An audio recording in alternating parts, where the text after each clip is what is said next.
राधे राधे दोस्तों आज हम बात करेंगे करवा चौथ के व्रत के बारे में। हमारे हिंदू धर्म में इस व्रत को सुहागिन स्त्रियां करती हैं अपने पति की दीर्घायु के लिए। इस व्रत को करने से स्त्री के पति को, यानी सुहागिन स्त्री जो होती है उसके पति को लंबी उम्र प्राप्त होती है और हमेशा पति पत्नी का जीवन सुखद व्यतीत होता है, सुखद ही बीतता है।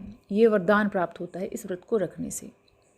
तो इस व्रत में स्त्री जो होती है निर्जल उपवास रखती हैं और रात्रि में चंद्रदेव की पूजा अर्चना के बाद ही व्रत को संपन्न माना जाता है।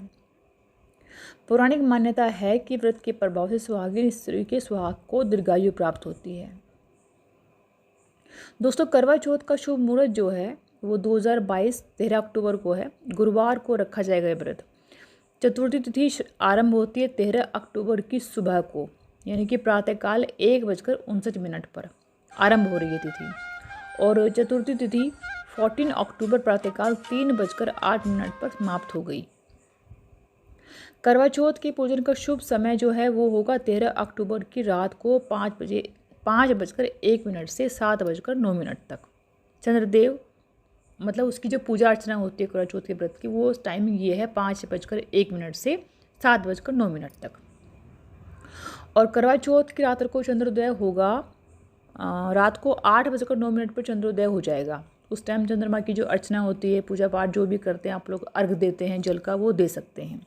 जो अभी तो खैर टाइम जो दिया हुआ है 8:09 पर है, बाकी तो थोड़ा बहुत टाइम आगे पीछे हो ही जाता है। और करवा चौथ की और जब करवा चौथ का चंद्रोदय होगा उस टाइम रोहिणी नक्षत्र होगा, जो शुभ माना जाता है। करवा चौथ की पूजन सामग्री में सुहागनों को विशेष कर मिट्टी का करवा बहुत ही ज़रूरी होता है। मिट्टी का करवा, उस पर ढक्कन, पानी का लोटा, गंगा जल, दीपक, सुहाग की सामग्री जो होती है, चूड़ियाँ, सिंदूर, मेहंदी, रुई, धूप, अगरबत्ती, चंदन, कुमकुम, रोली सामग्री, अक्षत, फल, फूल, कच्चा दूध, दही, देसी घी, शहद, मिश्री, हल्दी, मेहंदी, चंद्र दर्शन के लिए छन्नी आदि चीज़ें हैं जो आवश्यक मानी जाती हैं। और इस दिन हमें ब्रह्म मुहूर्त में उठना चाहिए। जो औरतें व्रत रखती हैं उनको हमेशा ही ब्रह्म मुहूर्त में उठकर स्नान के बाद जो सरगी मिलती है ससुराल से, किसी को बहन देती है, किसी को नन देती है, किसी को सास देती है, फिर कोई कभी अपने मायके से भी आती है, कोई औरत खरीद भी लेती है, वो पहन लेनी चाहिए। उसको ग्रहण करके ही दिन का आरंभ करना चाहिए। करवा चौथ का व्रत निर्जल व्रत।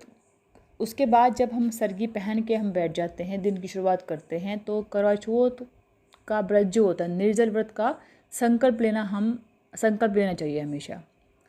सरगी पहन के करवा चौथ के व्रत का, निर्जल व्रत रखने का संकल्प लीजिए और तभी व्रत को शुरू करना चाहिए। षोडश श्रृंगार करना चाहिए, कलश की स्थापना करें और चित्र खरीद कर लगाएं। अगर चित्र नहीं खरीदा आपने तो उससे बना भी सकते हैं। शिव परिवार की स्थापना कीजिए पूजा स्थल पर। जो शिवजी पार्वती होते हैं, कार्तिकेय वगैरह होते हैं, सभी उनकी फैमिली पूरी उनकी स्थापना कीजिए। सभी की विधिवत पूजा कर माँ गौरी को सुहाग का सामान अर्पित करें। इसके बाद व्रत कथा पढ़ें, सुने। अंत में पति की दीर्घायु की कामना कर गौरी माँ को नमस्कार करें और अपनों से बड़ों का आशीर्वाद लें। और आशीर्वाद लेते हुए जो खांड होती है, खांड के कुछ करवे होते हैं, उन्हें ही बड़ों को देना चाहिए, भेंट करना चाहिए। करवे में आप मेवा डाल सकते हैं, कोई गोले डालता है, कोई काजू डालता है, कोई बादाम डाल देता है। तो अपनी अपनी सबकी इच्छा होती है, आप कुछ अपना बजट देखना पड़ता है सबको, उसके हिसाब से आप डाल सकते हैं। और उसके बाद जब रात्रि में चांद निकल आते हैं, चंद्र उदय के बाद चांद को छन्नी से दर्शन करके चंद्रमा को अर्घ देते हैं। उसमें धूप दीप जलाना होता है, प्रसाद अर्पित करें और पति का आशीर्वाद लेकर व्रत को संपन्न करें।